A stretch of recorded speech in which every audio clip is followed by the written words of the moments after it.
Hey crafty friends, it's Hiedi Scott with DiyDreaming.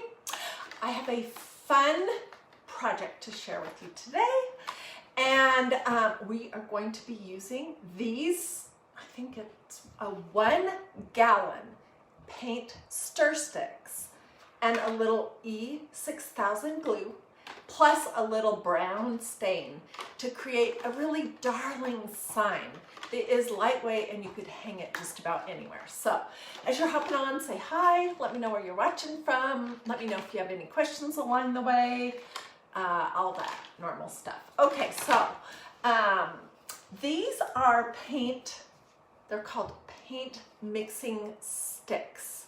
These came from Home Depot. They were 10 sticks in this package for $1.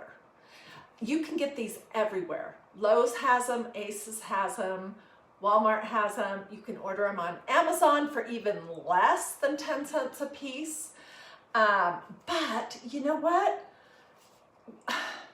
The ones at Home Depot are actually pretty. So I want to show you, this pack doesn't look great when you just look at this back one, but I opened up 2 other packages of them since then, and I want to show you what the grain and stuff can look like on some of these. I mean, they're really pretty lovely. Can you see that? And when you get them stained, they're beautiful. So in case you've never worked with these before, let me come a little bit closer. On one side, where am I? They're gonna be marked with inches, between 1 and 7 inches. I don't know why that's what it's marked with. And then they have this little indent right here. And then this end, the top has a kind of curved handle and the bottom is flat. So when you're working with these, there's a couple different things that you could do. You could do them so that the front of your sign has the inch marks on it. You could put them all facing forward with that on it. Or you could put them all with that on the back. The other thing you can do is you can alternate so that you have one flat at the top and a curved one, and then another flat and then a curved one. Do you see what I mean? And you can weave different things through this gap. Let me grab, I have a couple of these that I did last year, and then I'll show you what we're going to do now. That show you some of the different things that you can do. I actually have these hanging up here in my craft room because I love them. Okay, this was made last summer with a stencil that is called the Fruit of the Spirit from Magnolia, and I'll put a link down there in just a minute. And you can see what I did here is I stained a bunch of them. These were not nearly as pretty as these ones that I got this year. You can see the grain's not nearly as pretty. So I stained these, and then I did different colors of blue on these 3, bluish green, and then those are stained, just to make it a little bit different. But what I wanted to show you was how I did a flat end, a curved in, flat end, curved in, and that gives you this look right here. Okay, and then I just tied our hanger through the holes on the top. And this is what the back of that one looks like. I guess I was out of stir sticks at the time, so I used some of those popsicle or craft sticks. That looks really terrible. But I love this piece. It's hanging over here in my craft room. I have another one I want to show you. Just get it down. Oopsie. Hang on 2 seconds. I'm trying to grab it. Okay, this one. This is another awesome Magnolia stencil that says, act justly, love mercy, walk humbly with your God, Micah 6:8. And with this one, this package did have some prettier grains, you can see, but some of them are kind of plain. But on this one, I put all the curved tops on the top, and you can see the effect you get right there. And then all the flat is on the bottom. The other thing is you can see that I did this with the little measurements all on the front.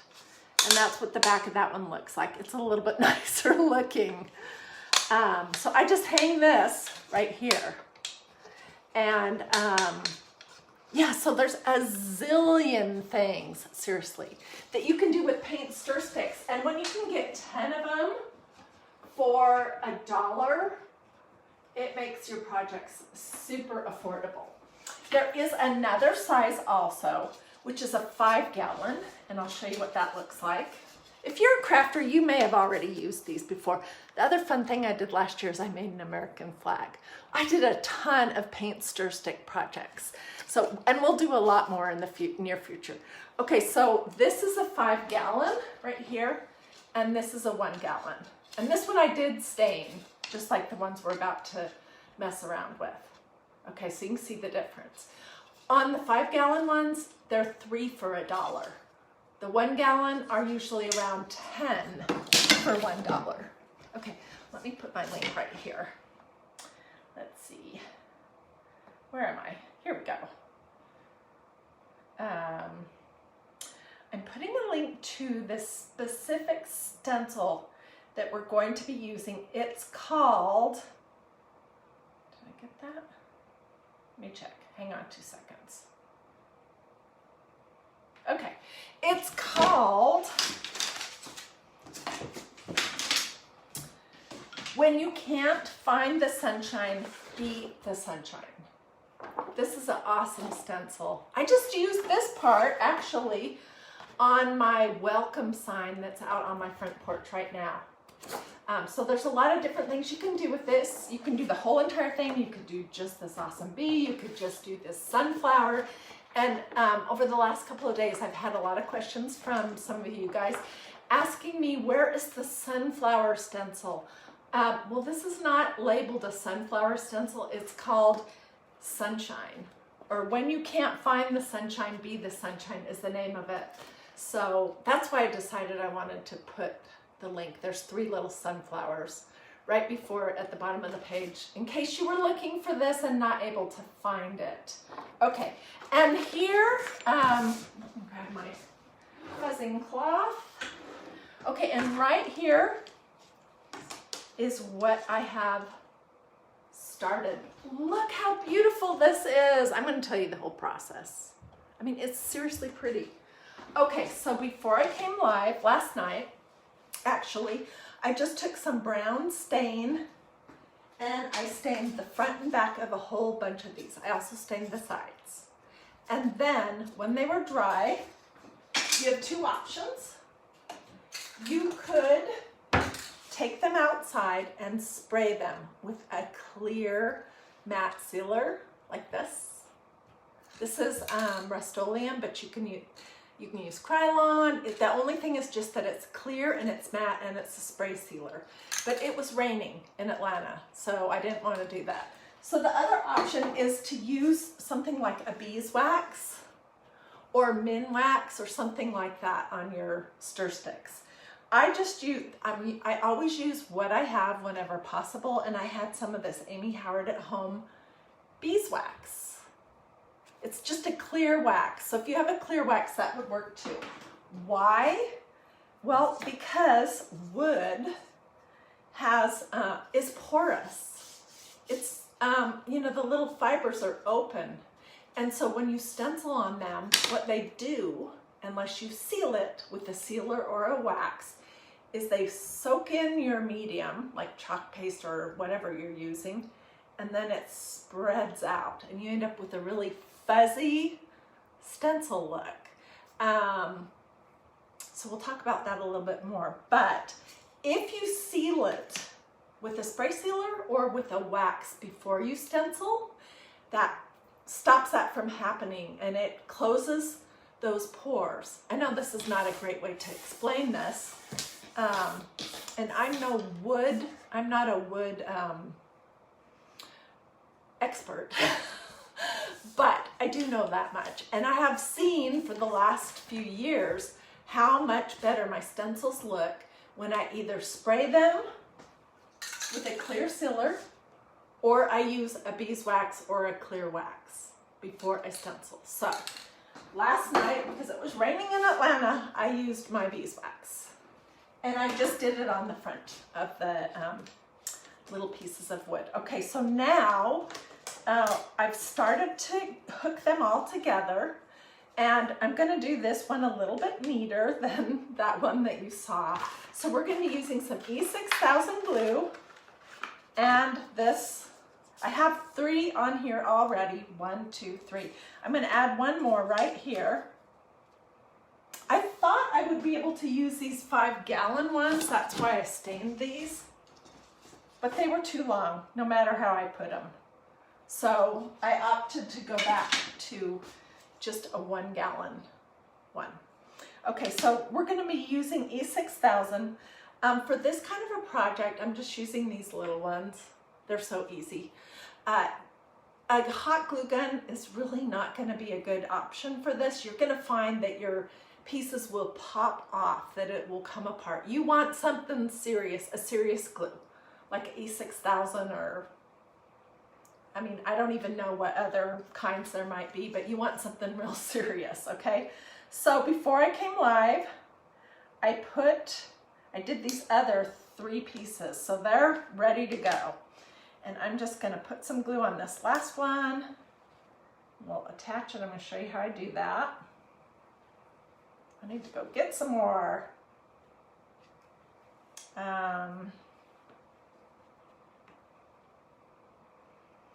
You want to be generous, and this is the end of a tube, so I'm going to just use it all.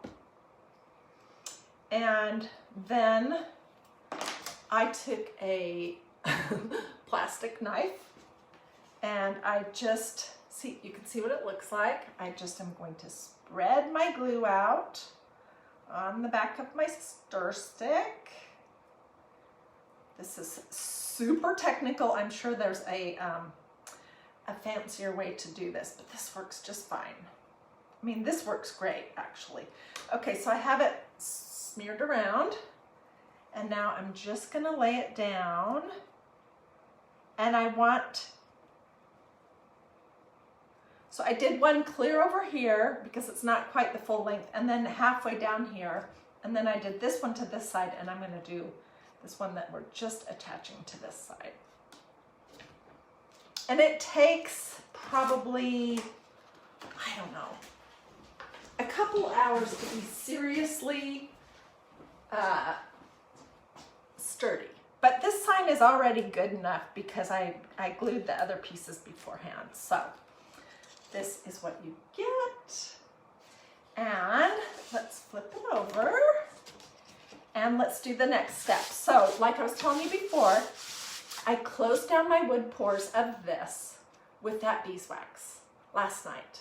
I don't think you have to wait a super long amount of time before you stencil over wood that has been sealed with beeswax. And we're going to use this stencil, which is called When You Can't Find the Sunshine, Be the Sunshine. And I did put a direct link to it right there. With these Magnolia stencils, they're super sticky. Don't forget that. You're gonna always want to fuzz them before you use them, and you can do that on one of these green fuzzing mats that Magnolia has, which is not quite big enough. I'm gonna have to move it around a little bit. Or on your jeans, or on a t-shirt, or on a towel, or something that doesn't have a ton of fuzz that will get on the back of your stencil. But if you don't fuzz them, you're going to have a hard time removing it, and you can stretch your stencils when you do that. Okay, so let me do one more.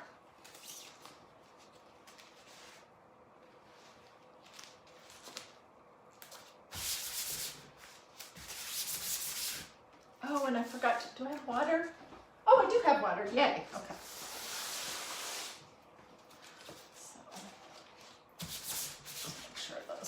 Areas are good. Okay. Alrighty. Oops. No, don't get it folded over on itself. You don't want that to happen. Okay, so now I'm just going to bring my wood closer and figure out exactly how I want to have this placed. I want it to be relatively straight, and yeah, that looks good. Sometimes you'll have a little something on the back of your stencil after you fuzz them. My fuzzing cloth needs to be washed. Okay, so I'm just going to press it down really good. Can you guys see?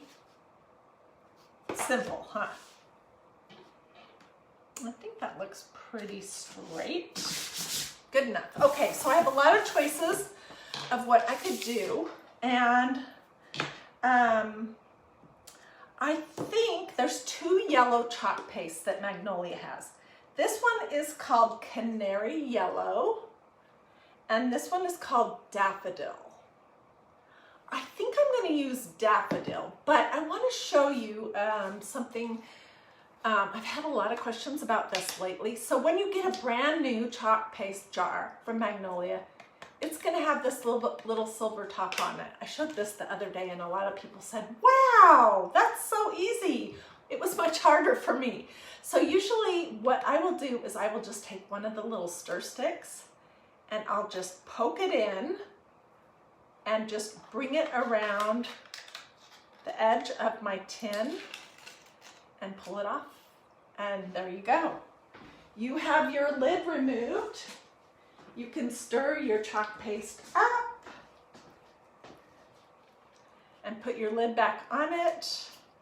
Let me show you these 2 different colors just so that you can see the difference. They're both pretty. And I don't know which one would be better, but I'm going to use the daffodil, I think.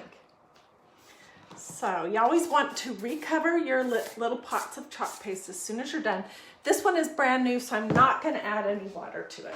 I don't think there's any reason to. I'm going to use yellow on the flower, green on the stem, and white on the words. And I think I'll use yellow on the bee, okay? So let's get our white out. This is just called Brilliant White. And I think I'm going to use this Magnolia green for the base of the sunflower. Okay? So, and if you don't have these stir sticks yet, they are so nice. And you get like 12 of them for just a couple of dollars. Next time you order, I would encourage you to grab some because they really are nice. Okay, so let's see. What am I most likely to forget? Let's do the bee first. All right. And I said I'm going to do him yellow. So I'm just going to put some little blobs of yellow on there.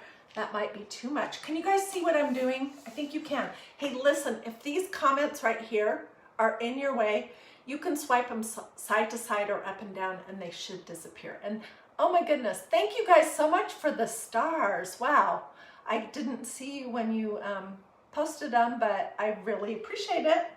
Okay, so I'm just gonna take my little squeegee and push my chalk paste through the holes. I'm gonna resist the urge to keep going over and over and over it because that's when you mess stuff up. And let's do the sunflower next. Put some big blobs on up here. That's probably too much, but that's okay. And you do want to work kind of quickly because it will start to dry. Depending on how slow I'm going, I may go back and lift up that bee so that it doesn't dry in the holes on the stencil. Not that it's gonna hurt it, but it just won't look as nice. Okay, I have that pretty much on. Take the excess off. If you are working on any kind of wood, whether it's painted or not, or stained or not, keep in mind that it's porous, and keep in mind the idea to seal those pores down before they can get all clogged up and bring, spread out your chalk paste. Okay, so let's do the green leaves quickly.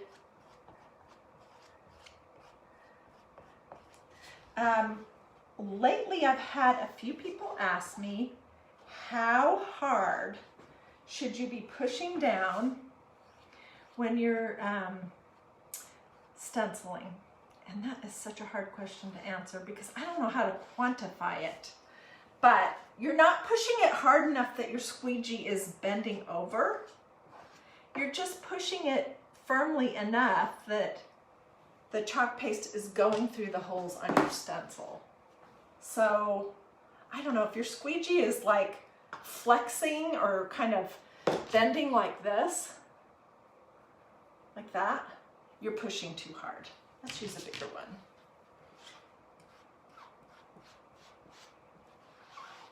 You can see I'm really not pushing very hard at all.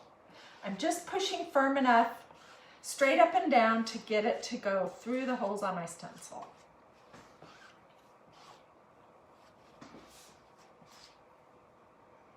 Okay, do this. Let's just get the excess off and put it back in our pot so we can use it next time.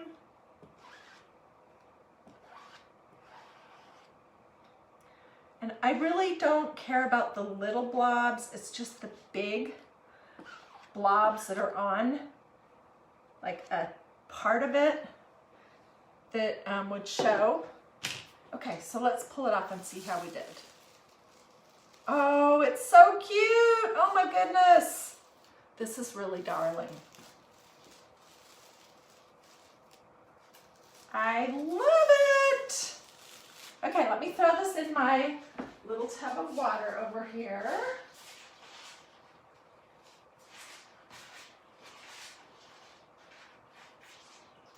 All right, I'm just pushing it down so it can soak for just a few minutes while I'm finishing up here.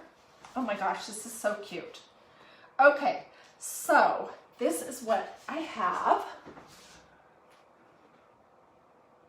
Let's see, how can I get it straight so you can see the whole thing? What do you guys think? Isn't that cute? Look how cute that little bee is and how sweet the sunflower is.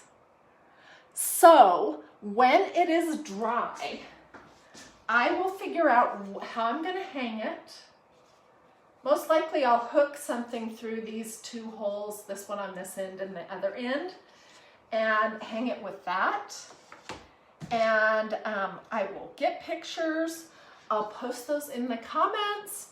If you want to look at that darling stencil, I put a link for it right here, right there. Sunshine/Sunflower Stencil.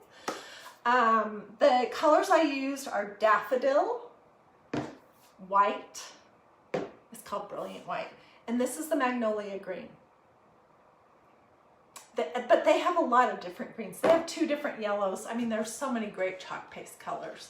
So before I put the lids back on these, I'll give each one a little squirt of distilled water. And then just put the top right back on it. I'll do that off camera. And my chalk paste will be all good to go. Oh my words, look at all those stars. You guys are so generous with me. I so appreciate you. Anyways, if you have questions about anything, let me know in the comments. I'm gonna do my favorite thing now, which is to go sit down and read everything that you guys have said. I seriously love to hear from you guys. Just your comments just encourage me. And if you have questions or you need a specific link to anything, let me know. I can grab that for you and plunk it in the comments in 2 seconds. Thanks, Joyce, I appreciate that. And I'll get pictures. I'll post those here in the comments. I'll also put them on DiyDreaming. Hey, one last thing. If you want to make sure that you see what we're doing tomorrow, and the next day, and the next day, and the next day, and then Sunday for Christ and Crafting, do a this, that's a heart, or a this, that's a thumb. Or say something in the comments and take a peek and make sure that you've liked and followed DiyDreaming. That's how Facebook decides who they're going to serve my content to. So that's the best thing that you can do to help them know that you would like to receive it.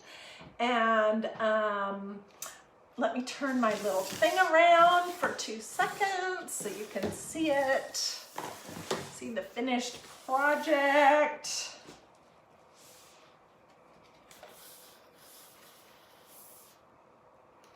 Don't you love it? It's so lightweight also that you could hang this, I mean, with just one of those command hook hangers. You could hang this with anything, or you could prop it up in a book stand. There's a lot of different things that you could do. Anyways, I'm going to let this run for about 30 seconds so that you guys can do this, or say something. And then I will say goodbye, and I will see you guys tomorrow. Thanks.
Okie dokie. Thank you guys so much for watching. I hope that you have a wonderful rest of your day, and I will see you guys tomorrow.